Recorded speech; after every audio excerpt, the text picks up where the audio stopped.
En el día de hoy, haciendo continuidad de la programación de temas del último mes sobre patología oncológica en cuidado intensivo, hoy vamos a hacer la revisión de micosis en pacientes con neutropenia. Vamos a hacer especial énfasis en los pacientes hemato-oncológicos o con patología neoplásica de tumores sólidos. Mi nombre es Cristian Gómez, yo soy fellow de cuidado crítico a la Universidad de Antioquia. Haciendo una breve introducción, hablando inicialmente de neutropenia febril para hacer luego un avance hacia el tema. Sabemos que la neutropenia febril es una de las complicaciones temidas y es una de las principales causas de morbilidad y mortalidad en los pacientes con quimioterapia. La mortalidad antes de la era antibiótica y de establecer todos los protocolos para el manejo en esta entidad alcanzaba hasta el 75%, y con el advenimiento de los protocolos, de las diferentes estrategias para reducir las infecciones invasivas, esta mortalidad se ha reducido hasta un 5% en tumores sólidos y 11% en malignidad hematológica. Hablando un poco de la fiebre, cerca del 10 al 50% de los pacientes con tumores sólidos presentan fiebre a lo largo del tratamiento, y 80% de los pacientes con patología hematológica, aún sin tener patología infecciosa, pueden estar cursando con fiebre, y más aún cuando están sometidos a manejo quimioterápico. La etiología infecciosa solo se logra identificar hasta un 20 o un 30% de los casos, y la bacteremia se asocia hasta un 25% de los casos, siendo mucho más frecuente en los pacientes que tienen neutropenia profunda. Hablando de neutropenia profunda, aquella que se sostiene por encima de 7 días. Algo de aspectos o algunos aspectos epidemiológicos, la incidencia de neutropenia febril, específicamente leucemia amiloide aguda, alcanza hasta el 90%. Fíjense que aquellos pacientes ya mayores de edad, mayores de 65 años, que reciben quimioterapia, pueden alcanzar hasta el 45% de los casos fiebre, y el linfoma no Hodgkin una menor proporción, hasta un 20%. Si hablamos de mortalidad asociada a la neutropenia febril, es muy importante destacar que dependiendo del tratamiento que se recibe y de la patología neoplásica, en este caso hematológica, va a variar un poco la mortalidad. Entonces vemos que para la leucemia amiloide aguda, en terapia de inducción, sobre todo cuando se usa citarabina y danorubicina, la mortalidad puede alcanzar hasta un 20%. Y si a esto le sumamos más de 65 años, la mortalidad se puede duplicar hasta en un 40%. Y dependiendo de la etiología, se asocia a una mayor mortalidad el hecho de aislar gérmenes gram negativos en un 18% versus 5% cuando se aíslan gérmenes gram positivos. Hablando un poquito pues, del riesgo de infección en este grupo de pacientes, sabemos que en la mayoría de los pacientes no hay un foco claro al momento de la fiebre, incluso a pesar de estudios de laboratorio, ayudas diagnósticas o al examen físico. 20 al 30% de los casos se identifica un foco gastrointestinal, pulmonar o piel, siendo el más frecuente el foco pulmonar, que ahorita lo vamos a ver más adelante. Y como lo habíamos visto anteriormente, hasta el 25% de estos pacientes pueden cursar con bacteremia. En Colombia, ¿qué tenemos o qué casuística tenemos? Esto fue una caracterización realizada por un fellow de hematología en la ciudad de Bogotá. Hizo la caracterización de 112 pacientes que ingresaron al Instituto Cancerológico con leucemia linfoide aguda. Dentro de esa caracterización pudo evidenciar que en el seguimiento de este grupo de pacientes, 66% de ellos cursaron con neutropenia febril. Fíjense que la edad promedio fue de 29 años y predominantemente fueron mujeres. Se consideró de alto riesgo un 78%, y el promedio de tiempo de la neutropenia fue estimado alrededor de 11 días. Y los aislamientos más frecuentemente asociados y que se correlaciona con la epidemiología mundial fueron principalmente gram negativos, con Klebsiella como en primer lugar, E. coli, y como coco gram positivo el estafilococo epidermidis. Esto se correlaciona con los datos expuestos mundialmente. La mortalidad, como bien la pueden ver, es muy similar también a la registrada a nivel mundial.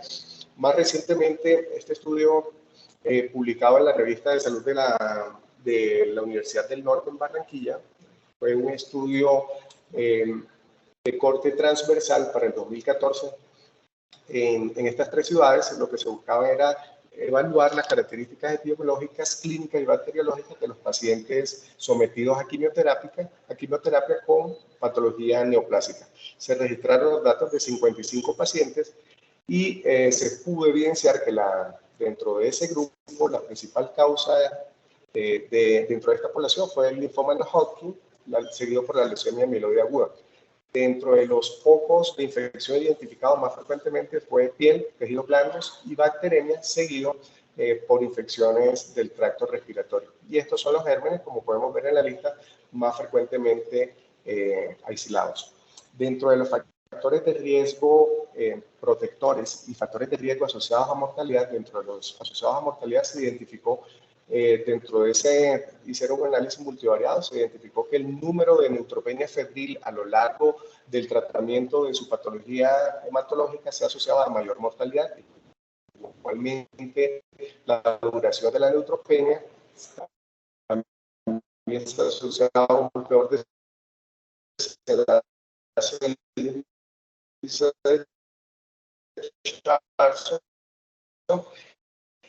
y el hecho de tener más comorbilidades de base. Como factores protectores se indicó el uso de neutropenia febril e infecciones. Traje este registro que es el estudio SAFEN, es un estudio multicéntrico realizado en Estados Unidos para un corte de 2004, donde se incluyeron más de 11.000 pacientes con patologías neoplásicas. Fíjense que la distribución atañe a la leucemia amiloide aguda en primer lugar, seguido por el linfoma no Hodgkin y seguido luego por el mieloma múltiple. Si nos vamos al cuadro de la leucemia amiloide aguda, que fue el grupo más importante, el 69% de ese grupo se interpretó como con una infección fúngica probable o confirmada, y luego pues los análisis microbiológicos, 192 pacientes se les aisló levaduras, de los cuales 175 eran por cándida y 346 eran asociados a infección por aspergillus. Estos datos son registrados y son citados en las diferentes revisiones, incluso hasta las últimas revisiones con relación a este tema. Entonces, en este registro se identificó que la mortalidad global fue del 2%, pero la atribuible a infección fúngica invasiva alcanzaba hasta el 39%. Y estas son la distribución en cuanto a la etiología, 40% siendo el aspergillus el más frecuente por encima de cándida, y antes de ello, pues, el psilomiceto. En cuanto a las generalidades, sabemos que los polimorfos nucleares son las células de la defensa innata que tienen una función de fagocitosis, hacen un daño químico a las células lesivas y tienen un papel también importante en la quimiotaxis con la activación de los linfocitos T. La quimioterapia no solamente afecta a las células neoplásicas, sino que también afecta a todas esas células de rápido recambio, como son los neutrófilos. Es por ello que la neutropenia es muy frecuente cuando hacemos uso de este tipo de terapia. Y obviamente con la alteración de esta función va a generar predisposición a infecciones invasivas. Hablando un poco de la etiología, sabemos y ya está bien descrito que los gram negativos están por encima de los gram positivos, en un 18% para gram negativos y alrededor del 5% para gram positivos, siendo la E. coli, la Klebsiella y la Pseudomonas los gérmenes más frecuentemente aislados. Y si hablamos desde el punto de vista de gram positivo, los estafilococos coagulasa negativos son los más frecuentes por encima incluso del estafilococo y de los estreptococos. La mortalidad está inclinada hacia los gram negativos con un valor estadísticamente significativo. Si hablamos de los hongos, los gérmenes o los hongos más frecuentemente tipificados, como vimos en el registro SAFEN, es el Aspergillus seguido por Cándida, pero importante saber que después de una semana de esa neutropenia, por eso se asocia más frecuentemente a neutropenias prolongadas por encima de 7 días, es decir, más de una semana es cuando nosotros debemos sospechar de infecciones micóticas en este grupo de pacientes, y menos frecuente o dependiendo pues de la expresión de etiología, como lo estoy entrando, es un periodo transpartiendo con los animales y las plantas, sabiendo de que entonces los hongos tienen también pared celular, pero no hacen fotosíntesis, que eso es lo que los diferencia del género plantario. ¿Sí? Es la segunda causa de infección o de etiología infecciosa, sobre todo en pacientes con inmunocompromiso o enfermedad crónica. Pueden tener cualquier tipo de estas relaciones comensales, simbiontes o parásitos con el huésped, y estas son las diferentes manifestaciones que pueden generar: compromiso superficial, submucoso, compromiso profundo, patologías oportunistas o incluso endemias asociadas a los hongos. Con relación al concepto de neutropenia febril, toca hacer una breve introducción de la neutropenia febril para entrar en materia más adelante. La fiebre, estos son como los criterios ya establecidos y mantenidos en los últimos 10, 15 años en las diferentes guías. Entonces se habla de fiebre para este grupo de pacientes cuando la temperatura oral es mayor de 38.3 como medición única o más de 38 grados centígrados sostenidos por un espacio por espacio de 1 hora. No se recomienda la medición rectal por el riesgo que esto genera de translocación bacteriana o lesiones a este nivel, sobre todo en este grupo de pacientes que están inmunosuprimidos y favorece entonces infecciones por lesiones mucosas. En cuanto a la neutropenia, se sabe que la neutropenia absoluta, para hablar de neutropenia febril, debe ser menos de 500 células o que se espere que en las siguientes 48 horas se logre reducir o se disminuya este rango a menos de 500 células.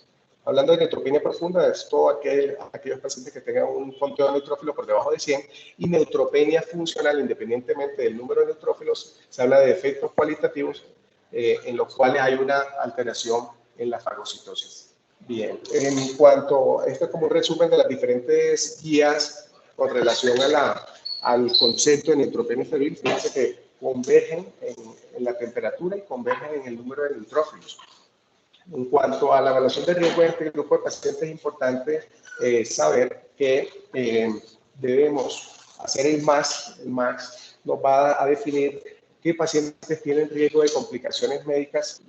Bien, entonces, continuando, la evaluación de riesgo en este grupo de pacientes está basado en el MAX, que está validado en este estudio, un estudio realizado en el año 2000, fue un análisis prospectivo multinacional donde se evaluaron 756 pacientes, donde ellos evaluaron los OR que se relacionaban con mejores desenlaces y que esto generaba también unas intervenciones más costo efectivas. Ahorita más adelante vemos cómo aquí en esta gráfica, en los diferentes ítems que ellos proponen, los OR para cada uno de esos factores se relacionan con menores tasas de complicaciones. Listo. Bien, fíjense que el punto de corte del MAX para hablar de bajo riesgo por encima de 21 puntos está basado en estos resultados estadísticos donde por encima de 21% el valor predictivo positivo es bastante bueno y la especificidad también mejora. Sin embargo, como se pueden dar cuenta en el recuadro rojo, la sensibilidad sí se reduce en la medida en que se va aumentando el puntaje por encima de 21. Entonces, la utilidad de este score es predecir la menor tasa de complicaciones y hacer unas intervenciones más costo efectivas, sobre todo en aquellos pacientes que no tienen criterios de hospitalización. Estos son los ítems que se tienen en cuenta en la escala del MAX. Le dan un puntaje a cada uno de ellos si están asintomáticos, con síntomas clínicos moderados o graves, si no tienen hipotensión, si no tienen EPOC, si no tienen tumor sólido hematológico, si no están deshidratados, si pueden deambular y si son menores de 60 años. De acuerdo a ese puntaje, nosotros vamos a definir si ese paciente puede ser candidato a hospitalización o manejo ambulatorio. Sin embargo, independientemente del valor que dé el MAX, teniendo en cuenta estos signos de alerta como son neutropenia profunda, la neoplasia no controlada, duración más de 7 días, inestabilidad hemodinámica y los demás ítems, nos deben alertar y hacer tomar conductas que independientemente del MAX deberían ser hospitalizados en este grupo de pacientes. Entonces, fíjense la relación que hay entre el MAX, la tasa de complicaciones y la mortalidad, entonces siendo las complicaciones bastante importantes cuando son menores de 15 puntos y la mortalidad hasta un 36% cuando están por debajo de este rango. Y cuando estamos por encima de 21, fíjense que la mortalidad alcanza solo un 3% con una tasa de complicaciones bastante pequeña de un 18%. Acá podemos observar que la resolución sin complicaciones, o sea, la resolución de la neutropenia febril sin complicaciones por encima de 21 puntos, se logra casi en el 100% de los pacientes. Sin embargo, como les mencionaba anteriormente, el MAX no debe ser el único parámetro para definir si un paciente debe ser hospitalizado o no. Entonces vemos del lado derecho que a pesar de tener un MAX por debajo de 21, el hecho de tener una neutropenia, o sea, que el paciente esté en alto riesgo, pero que esté clínicamente estable, que no tenga comorbilidades y que la duración de la neutropenia sea menor de 7 días, podríamos considerar no hospitalizar a ese paciente frente al otro grupo de alto riesgo que independientemente de un MAX mayor de 21%, de 21 puntos, con cualquiera de estas condiciones, conferiría la necesidad de hospitalizar. Y si lo evaluamos con cada uno de los sistemas, estos son como los signos de alarma para cada uno de los sistemas que nos deben orientar a que ese paciente debe ser hospitalizado independientemente del puntaje del MAX. Se propone, y en las últimas revisiones se ha propuesto adicionalmente al MAX el score de CISNE para tomar la decisión si ese paciente debe ser hospitalizado o no. Tiene en cuenta entonces el estado funcional, si tiene o no presencia de POC, enfermedad cardiovascular, si tiene grado 2 de mucositis o mayor, unos monocitos menor de 200 o que se manifieste con hiperglicemia de estrés. Entonces, el hecho de tener más de 3 puntos es alto riesgo, independientemente del MAX, con el CISNE score por encima de 3 puntos, se debe considerar hospitalización para este grupo de pacientes. Esta es la relación de sensibilidad y especificidad de los diferentes scores, como es el MAX y el CISNE. Fíjense que el CISNE tiene una sensibilidad y una especificidad aceptable y un valor predictivo negativo también muy bueno, con un área bajo la curva también muy buena, por encima del 85%. ¿Qué pacientes tienen alto riesgo de neutropenia febril? Entonces, cada vez que tengamos estas condiciones, son pacientes que presumiblemente en los siguientes 7 días pueden tener neutropenia febril, como son el trasplante de médula ósea, la leucemia linfoide y mieloide, en fase de inducción principalmente, el tratamiento con alemtuzumab, sobre todo en aquellos pacientes con esclerosis múltiple, la neutropenia funcional, en aquellos pacientes que tienen reacción leucemoide, por ejemplo, neutropenia profunda y enfermedad de injerto contra hueso, que estén recibiendo altas dosis de esteroides.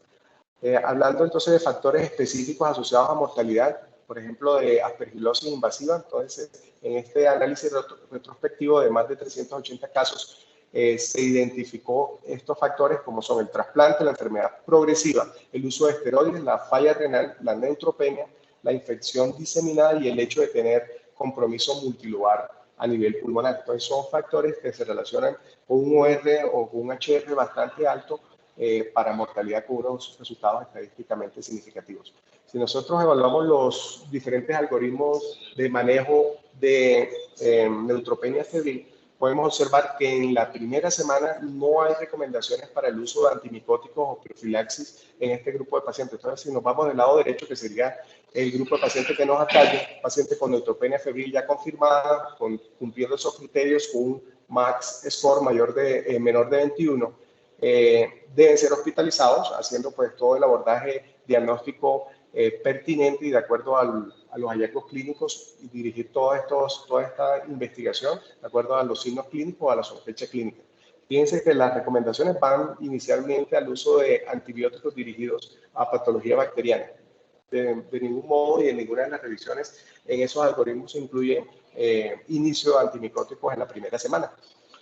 Basado en la guía de práctica clínica para el diagnóstico de infecciones bacterianas y micóticas en pacientes oncológicos mayores de 15 años, emitido en el 2014 por el Instituto Nacional de Cancerología, vemos que ellos se hacen unas preguntas. Entonces vamos a basar la charla de aquí en adelante en estas 4 preguntas: de cuál es la mejor estrategia para el diagnóstico de infecciones micóticas, y bueno, en adelante vamos a hacer desarrollo de estas.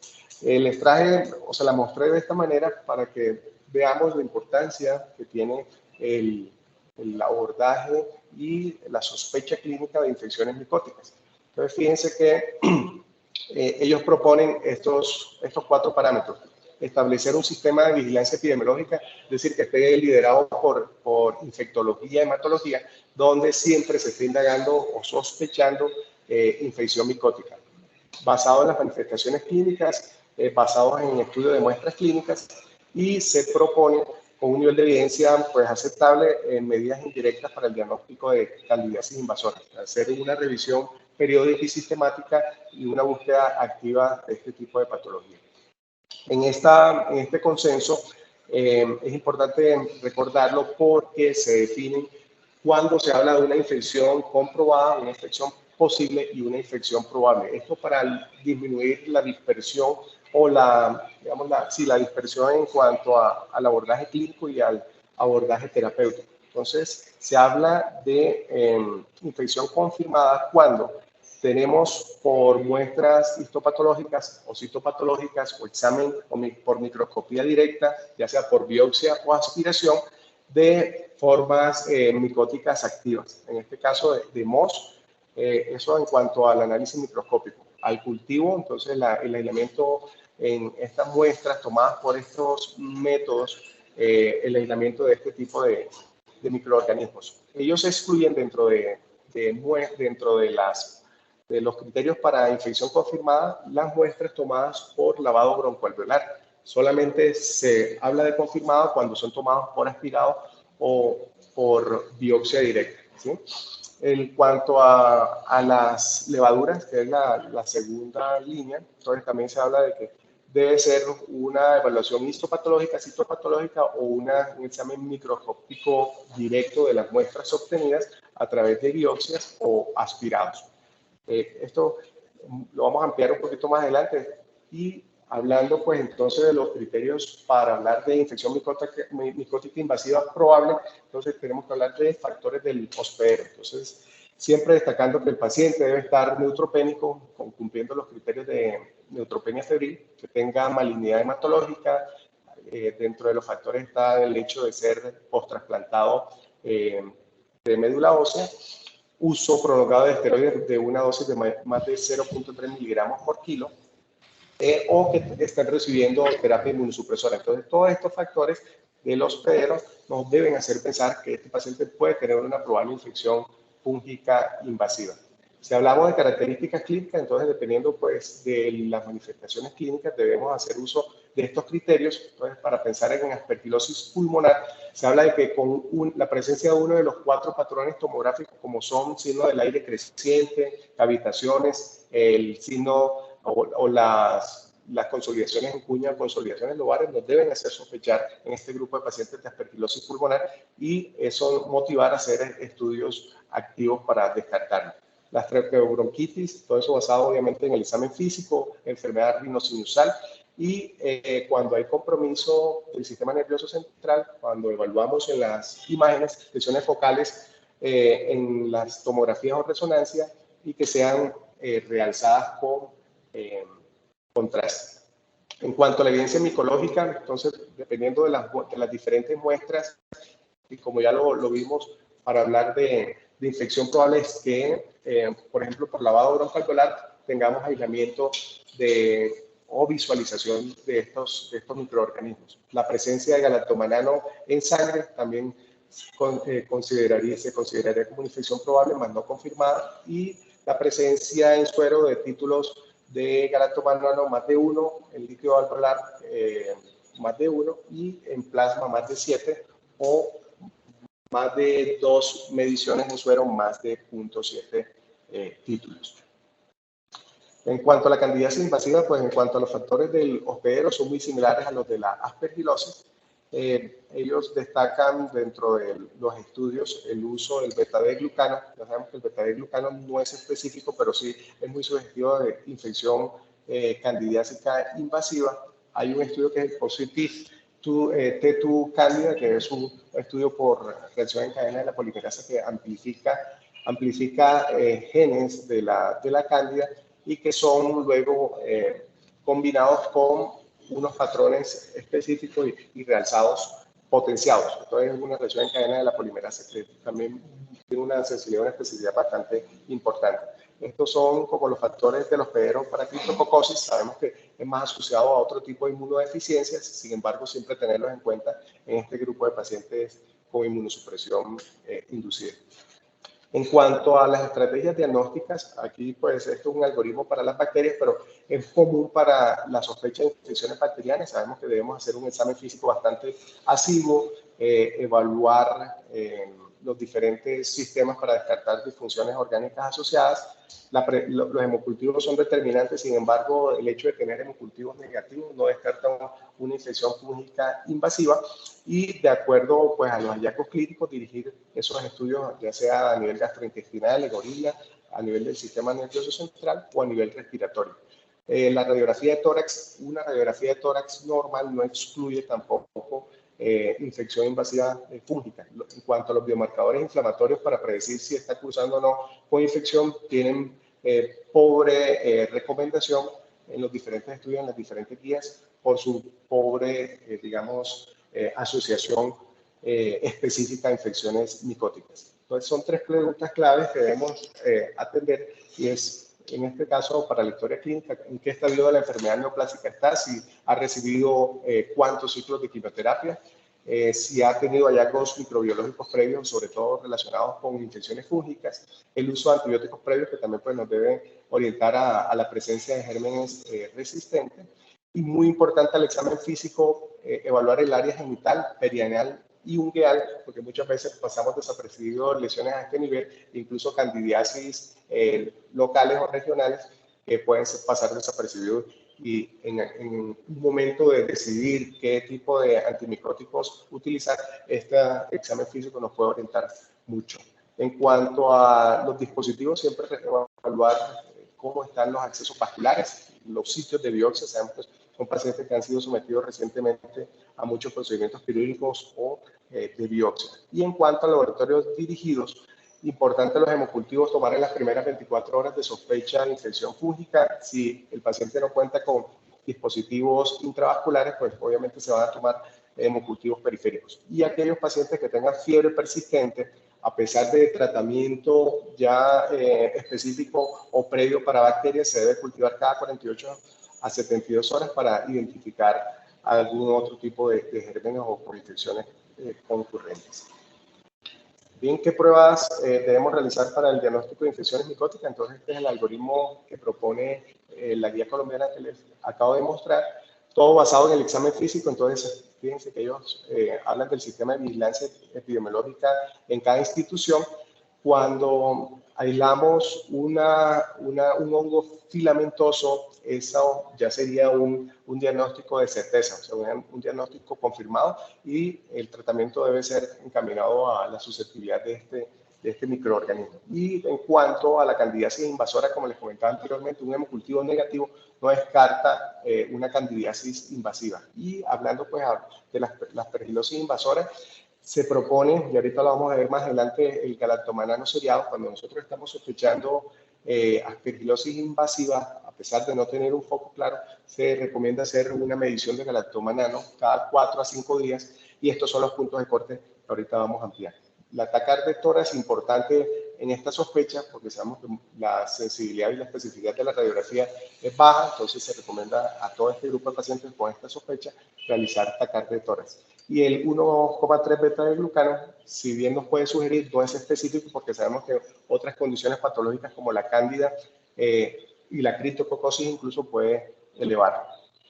Entonces, hablando específicamente, si tenemos un paciente con sospecha de infección micótica invasiva, entonces el aspirado de fluido, de cualquier fluido del cual estemos sospechando un posible foco, se le debe hacer citología, histología, KOH y blanco de calcofluor. El blanco de calcofluor es muy importante porque rápidamente nos puede identificar formas micóticas, realzando la pared micótica y obviamente los cultivos para hongos. Entonces, todo paciente con esta sospecha se le debe hacer estas mediciones para aumentar el rendimiento diagnóstico.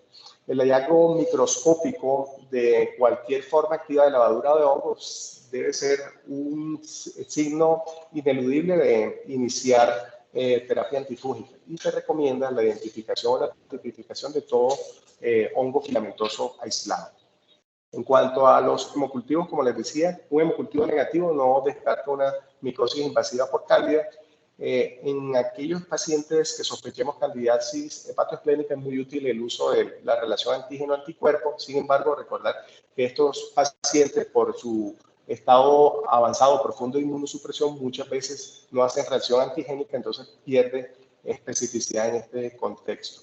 Y estos son los puntos de corte propuestos por las diferentes guías y avalado ahorita recientemente en esta publicación de Fungi del 2023, donde hablan de que valores por encima de 0.5 nanogramos por mililitro en suero se considera positivo, en líquido bronco o en lavado broncoalveolar por encima de 1 y en líquido cefalorraquídeo mayor de 0.5, con una sensibilidad y una especificidad, como pueden ver, bastante aceptables. Entonces, el galactomanano es un recurso para diagnóstico precoz de infección sospechada por Aspergillus. El hecho de nosotros tener sospecha de micosis invasiva y tener un galactomanano positivo, eso nos debe sugerir que hay un foco que no hemos identificado, entonces, con más razón, hacer búsqueda activa de este foco. Y se debe hacer, ya una vez identificado, con el galactomanano podemos hacer monitoreo en cuanto a la respuesta terapéutica.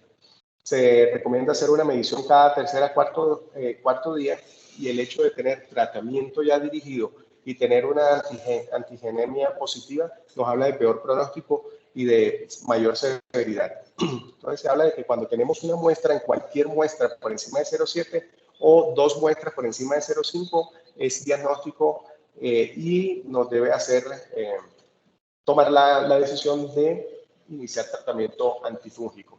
Con relación a la criptococosis, el antígeno sérico, como sabemos, ampliamente utilizado, nos habla de una criptococosis diseminada y más aún si lo aislamos a nivel del sistema de nervioso central. Sin embargo, no es tan útil para evaluar la respuesta a tratamiento una vez identificada. Para aquellos pacientes que ya hemos identificado criptococosis y hacemos medición seriada, no nos habla de si hay o no respuesta terapéutica frente al tratamiento específico. Y como les comentaba anteriormente, el 1,3 beta de glucano es muy inespecífico, pero sí nos habla de que hay una posibilidad de infección por Aspergillus, por Candida y por Pneumocystis thiroideae. En esta gráfica podemos ver, en esta tabla podemos ver la sensibilidad y la especificidad para cada una de estas pruebas. Entonces, para resaltar acá el T2, el test T2 Candida, que tiene una sensibilidad y una especificidad por encima del 90%, que supera todas las otras pruebas. A veces, o quizás no la tenemos disponible tan frecuentemente, pero es una de las pruebas con mayor sensibilidad frente al 1,3 beta del glucano, a la relación antígeno-anticuerpo y al galactomanano sérico, tanto para Aspergillus como para Candida. En cuanto al diagnóstico imagenológico, hay unos patrones radiológicos que, si bien no son específicos, el hecho de encontrarnos en este grupo de pacientes nos deben sugerir la presencia de aspergilosis, y son el signo del halo, como lo podemos ver del lado izquierdo, que son lesiones de aspecto de tejido blando que están rodeados por un halo de virus esmerilado, y otro de los signos muy característicos es el signo de aire creciente, como lo podemos observar, que es cuando ya hay necrosis, ya hay disrupción o separación del nódulo infeccioso y se va separando del tejido pulmonar sano, que es el signo entonces del aire creciente. Entonces, para cerrar lo del algoritmo diagnóstico, estos son la propuesta en esta última revisión del 2023 en la revista de Fungi. Entonces, se habla de una infección probada, como les mencionaba anteriormente, cuando tenemos por histopatología, por aspirado o por biopsia, presencia de formas micóticas activas. Entonces, eso se habla de que es una infección comprobada. Se habla de infección posible o probable cuando tenemos factores de riesgo del huésped, criterios clínicos, ya sea criterios imagenológicos, como lo pudimos ver ahorita en las imágenes, y criterios micológicos. Entonces, un cultivo, una microscopía o un cultivo positivo en lavado broncoalveolar, fíjense que el lavado broncoalveolar no se considera un diagnóstico de certeza, pero sí un diagnóstico probable. En cuanto a los criterios de ASPE, ellos tienen en cuenta entonces también los factores clínicos, ayudas imagenológicas, la presencia de formas que sugieran Aspergillus.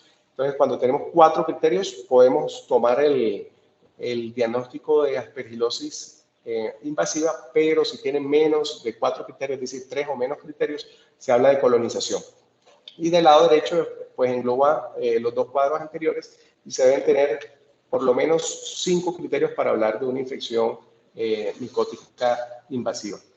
Ya para entrar en el tratamiento, recordar que estos son los diferentes antifúngicos. los triazoles, para destacar el fluconazol, itraconazol y sabuconazol, de los más nuevos, y de las equinocandinas con mayor evidencia la caspofungina por encima de las otras dos para el tratamiento de micosis invasiva en los pacientes con micosis invasiva y neutropenia febril. En cuanto a la profilaxis, ¿qué pacientes se recomienda hacerles profilaxis? Entonces, todos aquellos pacientes con neutropenia febril y que se presume que van a tener más de 7 días de neutropenia febril. ¿Con qué se recomienda entonces hacer profilaxis? Las diferentes guías, incluso una de las últimas guías de la guía europea del 2018, hablan como primera línea el posaconazol oral con un nivel de evidencia 1A, sobre todo para leucemia mieloide aguda y síndromes mielodisplásicos. Como segunda opción estaría la fluconazol e itraconazol. Fíjense que los niveles de evidencia para los diferentes antimicóticos es bastante bajo, entonces en primera medida posaconazol para este grupo de pacientes. Sin embargo, en aquellos pacientes que son receptores de trasplante halogénico de médula ósea, de bajo riesgo, se recomienda el uso de fluconazol como primera medida con un nivel de evidencia 1A. Fíjense que aquí el posaconazol pasa a un segundo lugar, pero es específicamente en este grupo de pacientes. Pero si hablamos ya del paciente post-trasplantado, porque la gráfica anterior hablamos del paciente en la etapa pre-trasplante, en el post-trasplante como terapia de primera línea está el posaconazol, seguido por el itraconazol y se pudiera considerar el voriconazol. Entonces, aquí resumiendo, posaconazol sería la primera elección para en la etapa pretrasplante y para todos los pacientes con neutropenia profunda que se espera que tengan una neutropenia por encima de 7 días. Esas recomendaciones están basadas en este estudio que fue un RCT publicado en New England del 2007, donde compararon el posaconazol como monoterapia versus fluconazol o itraconazol solo.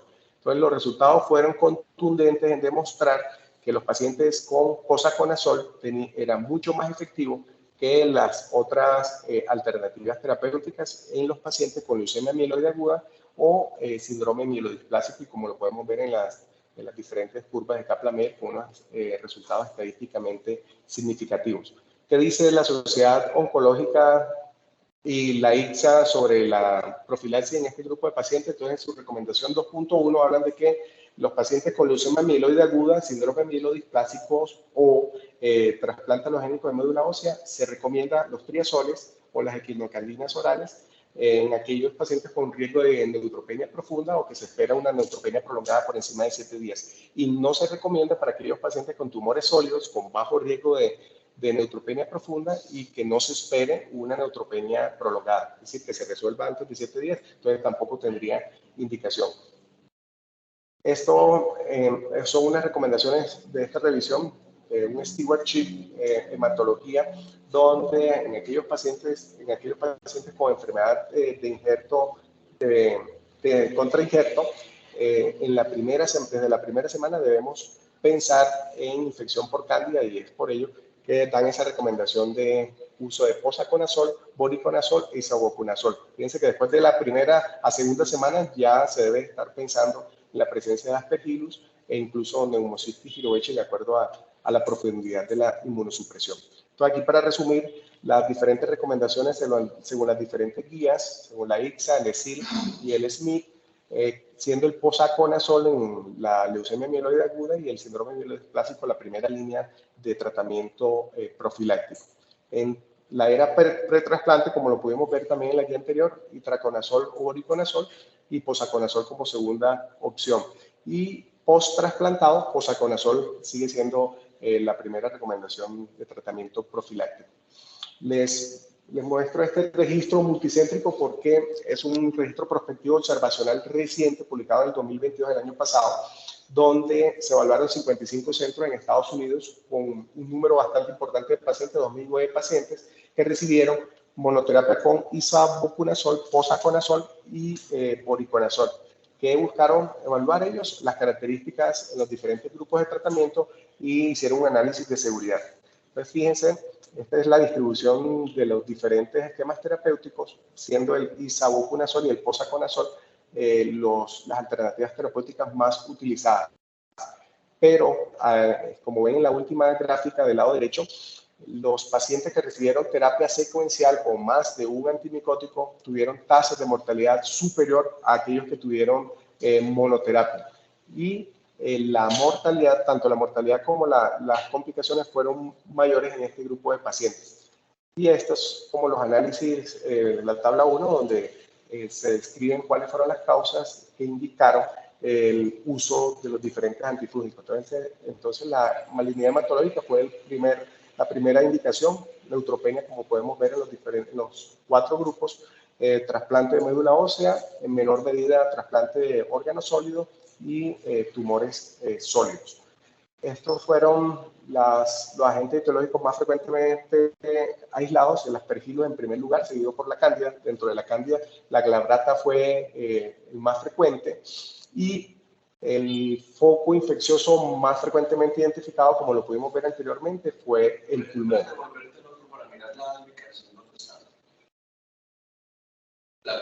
La glabrata seguido por Cruzey y paraxilosis, sí.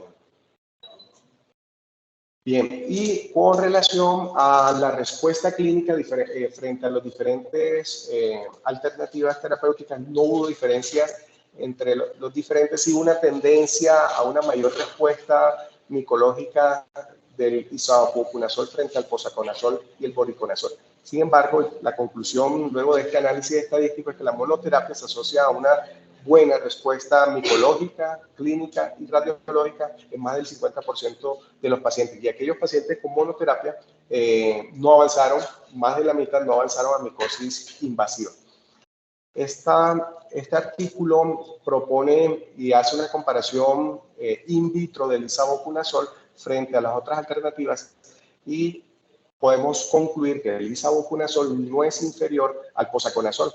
Incluso describen con un mejor perfil de seguridad y tolerancia, sobre todo en aquellos pacientes que tienen intolerancia al posaconazol.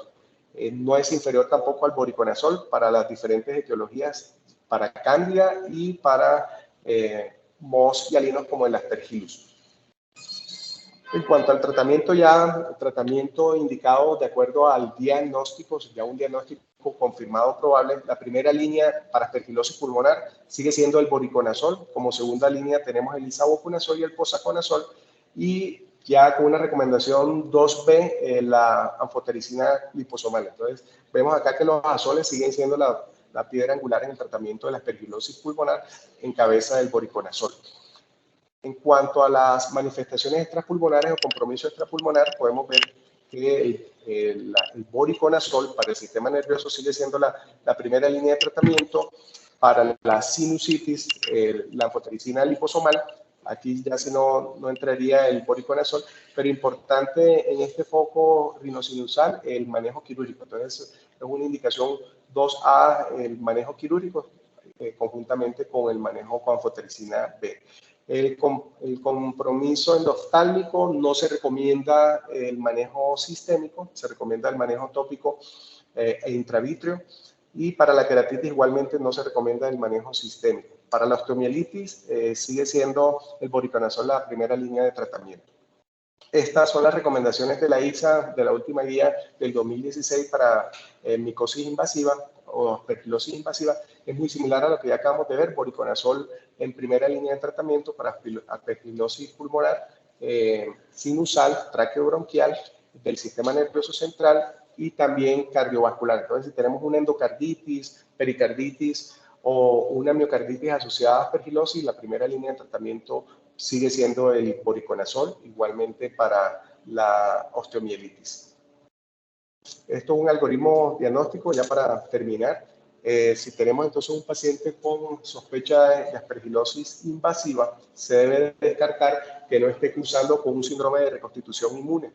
Sabemos que muchos de estos pacientes en la reconstitución inmune pueden hacer todas estas manifestaciones inflamatorias sistémicas, y dependiendo pues del tratamiento profiláctico o terapéutico de base, si hay fracaso terapéutico, estas son como las diferentes opciones que se proponen para hacer el switch. Entonces, si el paciente viene recibiendo voriconazol, la recomendación sería pasar a anfotericina B liposomal o asociarlo a una equinocandina. Y así sucesivamente con cada una de las terapéuticas primarias, cómo se debe rotar a la segunda línea terapéutica. Siempre evaluando otros focos que nos expliquen por qué se está perpetuando o se está deteriorando el paciente ya una vez hecho el diagnóstico y recibiendo previamente antibiótico.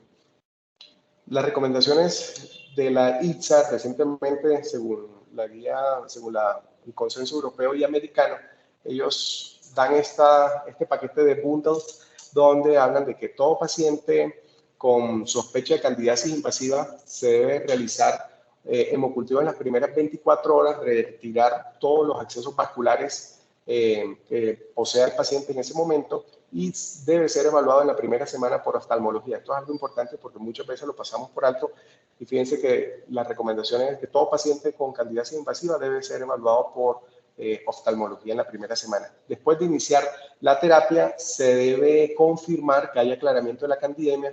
Ellos acá recomiendan hacer hemocultivos diarios, sin embargo, bueno, sabemos que no es tan costo efectivo. Pudiera ser cada 48 a 72 horas hasta garantizar depuración de la candidemia. Todo paciente con persistencia de signos inflamatorios sistémicos, realizar un ecocardiograma para descartar siembras a este nivel y pacientes, luego de depurada la fungemia, se debe plantear tratamientos por mínimo 14 días y dependiendo del órgano afectado, por ejemplo, si tenemos una endocarditis, ya ese tratamiento debe ser extendido por encima de 4 a 6 semanas.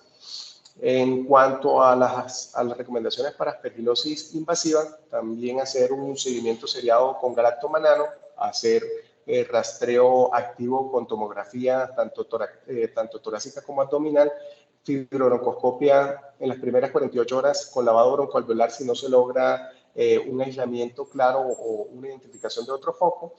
Y después de iniciar la terapia, luego de haber iniciado el tratamiento, pudiéramos hacer, como vimos anteriormente, seguimiento con galactomanano para garantizar respuesta a tratamiento. Se recomienda hacer medición sérica si estamos utilizando voriconazol o posaconazol como terapia para este tipo de patología y repetir imágenes en las siguientes 3 a 4 semanas para evaluar respuesta al tratamiento.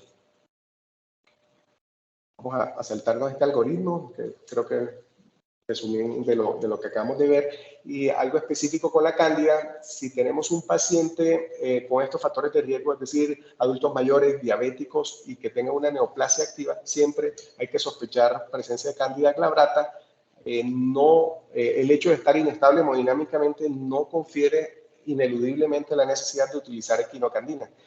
Debemos tener en cuenta este criterio y es que si el paciente ha recibido fluconazol en los últimos 3 meses, sí debe recibir ineludiblemente equinocandina. Pero pudiéramos considerar en enfermedad moderada grave, si el paciente está relativamente o moderadamente estable, el uso de fluconazol como primera línea.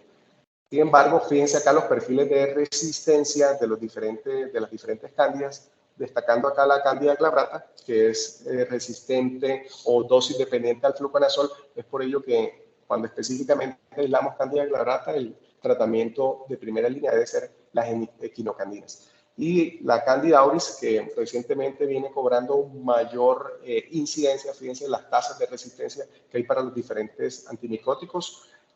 Pudiéramos utilizar ante la presencia de la cándida auris y obviamente basado en el perfil de sensibilidad, el anfotericina B y el posaconazol o itraconazol. O las equinocandinas también, pues obviamente eso dependiendo del perfil de sensibilidad. ¿En qué pacientes se recomienda hacer profilaxis antifúngica cuando se sospecha cándida?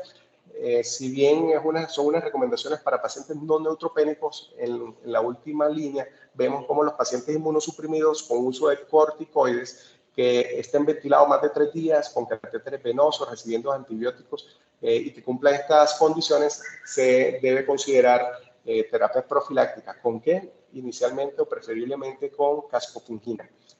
Este es un metaanálisis de 17 ensayos clínicos que reúne más de 4.500 pacientes donde evaluaron la mortalidad de pacientes con micosis invasiva en neutropénicos y evaluaron además de la mortalidad la respuesta al tratamiento. Entonces vemos encerrado en verde, la cascofungina con unos resultados que son completamente diferentes al fluconazol, los OR, y a la anfotericina B relacionados con mortalidad. Entonces vemos que la caspofungina en este grupo de pacientes como terapia, como monoterapia de primera línea, es superior al fluconazol y anfotericina B, hablando pues de candidiasis invasiva. Y lo podemos confirmar en esta probabilidad, en este forest plot, donde la caspofungina, fíjense que lo clasifican de 1 a 10, tiene una mejor calificación hasta el 10 con respecto a las diferentes otras alternativas como son fluconazol y anfotericina B liposomal. Entonces, la conclusión de este metaanálisis es que las equinocandina en este contexto son más efectivas que las otras opciones. Ya finalizando, estos son como las recomendaciones del stewardship del manejo antifúngico en los pacientes en UCI. Entonces, descalar es seguro, idealmente cuando descartemos una infección fúngica podemos descalar en los primeros 5 días o reducir el espectro a fluconazol o de acuerdo al perfil de sensibilidad de los diferentes hongos. La cándida en UCI se aísla alrededor del 90%, afortunadamente frente al 10% de la aspergilosis, y se debe hacer un abordaje multimodal. Ya vimos cómo son pues, el abordaje diagnóstico y en la sospecha clínica de estos pacientes. Entonces, para concluir, se debe sospechar infección fúngica en todo paciente con neutropenia febril prolongada.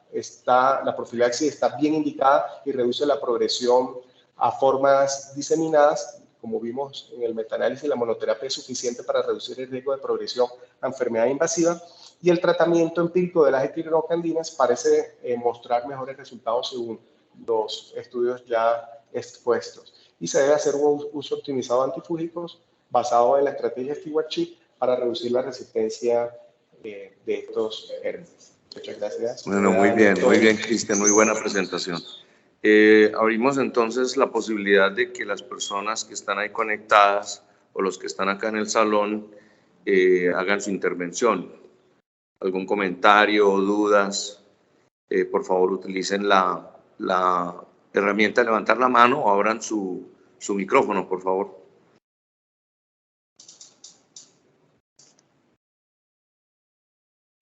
Ayuden ustedes a ver si hay alguien. Yo pido la mano. ¿Hay alguien con la mano levantada? ¿Sí? Levanto la mano. El profesor Cuellar tiene la mano levantada. Adelante, profe, por favor. Bueno, uno después de estar en el medio hospitalario durante muchos años, aprende unas cosas que me parece que son fundamentales para la práctica. La documentación bibliográfica académica es excelente, pero hay tantas cosas que están como mezcladas que uno sale diciendo, bueno, ¿y entonces qué hago? Entonces es cuando viene la traducción de toda esa información académica a la práctica clínica, al pie del paciente. Entonces, en ese orden de ideas, pues nosotros acá en hematología y en trasplantes siempre vamos a querer simplificar toda la información para tener una cosa práctica para el paciente. Entonces, ¿qué es lo primero que hay que hacer? En un paciente neutropénico febril hay que correr, es decir, 5% de inspiración y 95% de transpiración. Y esa transpiración es correr, hacerle hemocultivos en la primera media hora de inicio de la fiebre y comenzar antibióticos. Porque si usted no lo hace, la posibilidad de mortalidad en las próximas horas es del 95%. Entonces, no es que uno no tenga la información de qué es lo que está pasando, sino que precisamente hay que actuar, y hay que actuar con rapidez. Número 2, si el paciente está hipotenso y con escalofrío, la bacteria más frecuente son las gram negativas, como lo dijo el fellow. ¿Cuáles gram negativas? Las que están documentadas en todo el mundo. Las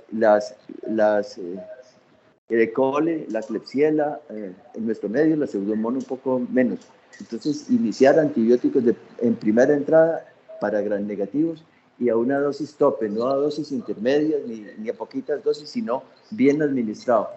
Y una vez darle pues reanimación con líquidos, si necesita inotrópicos, pues inotrópicos, y ya. Entonces el paciente hay que estabilizarlo en las primeras 24 horas. Si usted no logra estabilizar a un neutropónico febril en las próximas 24 horas, ese paciente se va a complicar y a morir. Entonces va a tener neumonía, va a tener falla renal, va a tener, bueno, todo lo que quiera. Entonces, la primera cosa práctica es salvar al paciente, porque uno sin pacientes no tiene ciencia. Entonces, salvar al paciente a toda costa. Y ya se sabe que uno muchas veces oye decir antibióticos empíricos, pero el empirismo fue una escuela filosófica que dio origen a todo el conocimiento que tenemos ahora, en el siglo XXI. Y el empirismo, pues muy poco, porque es que, a ver, siempre son gran negativos. ¿Cuáles gran negativos? Pues la Klebsiella, el E. coli, las pseudomonas.